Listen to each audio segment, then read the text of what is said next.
And now this, and Marty Smith joins us now live on SportsCenter at this late hour. And Marty, man, this is a stunning thing to learn about just moments ago. This is a sport you know so well, the people you know so well, and you've explained how people in the garage are listening to what's going on. And now this happens. What can you tell me from NASCAR's perspective about this moment? Well, first of all, I feel like a fool because I just told you, Bud, not an hour ago, 90 minutes ago, that the sport had come so far, and then we see this.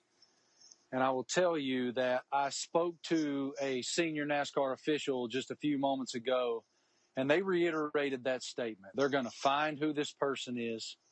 They're going to eliminate this person from the sport forever because this sport is moving forward. This sport is in a progressive mode.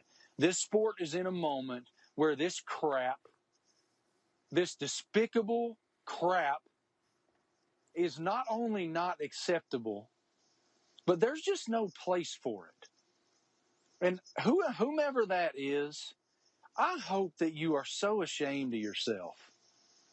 I hope that you realize that that is someone's dignity and that is someone's positioning in this sport who has earned his place by talent and by hard work. And he stood up for something that he believed. And he asked for help from other people who believe similarly. And that the measures were taken to start taking those steps. And then we come down here to a place that I love. I love Talladega, Alabama. It's my favorite place on the NASCAR tour. It's my favorite race. I love the staff here. And then I'm about to say words I'm not allowed to say. Something like this happens in the garage area, in the garage area of Richard Petty's race car? For a young man in Bubba Wallace who has galvanized so many people because he was willing to stand up for something that is so long overdue, and NASCAR's current management level, executive level, agrees that it was time to take this stand, and then somebody goes and does this. You're not just hurting one or two people, whomever you are. You're hurting a whole lot of people who have made the decision that it's damn sure time to go be better. And it pisses me the hell off. And it pisses everybody else in the sport off who care not only for Bubba, but for every single person that he is standing up for. And I am so sorry that we even have to have this discussion tonight. I was really thrilled that all of the fans who made their way into the racetrack today did so without any Confederate flag memorabilia or clothing or anything stashed, anything like that. They came to see the sport we all love so much. And then someone who had access to the garage area does this.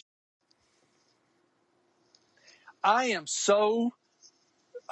just so frustrated by it. And I will reiterate, because I'm overstepping my bounds a little bit, but Scotty, I'll reiterate that a NASCAR senior official told me they're going to do whatever it takes to make sure that whomever this is that did this is figured out. They're going to look at video. They're going to, and I will tell you, I need to say this too.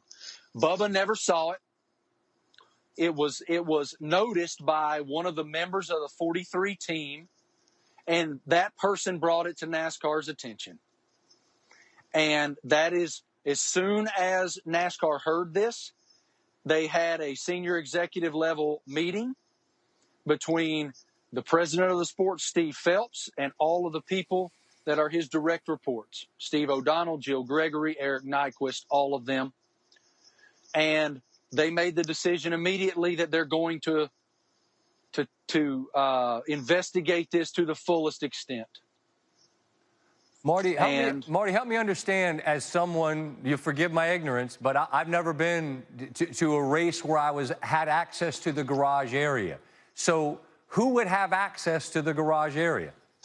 Well, it's different now even than it's ever been because of COVID-19.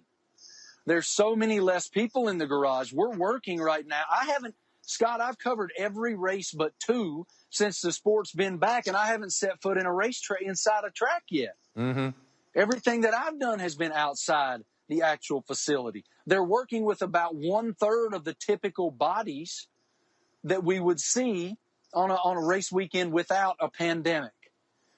And so, and these are socially distanced teams.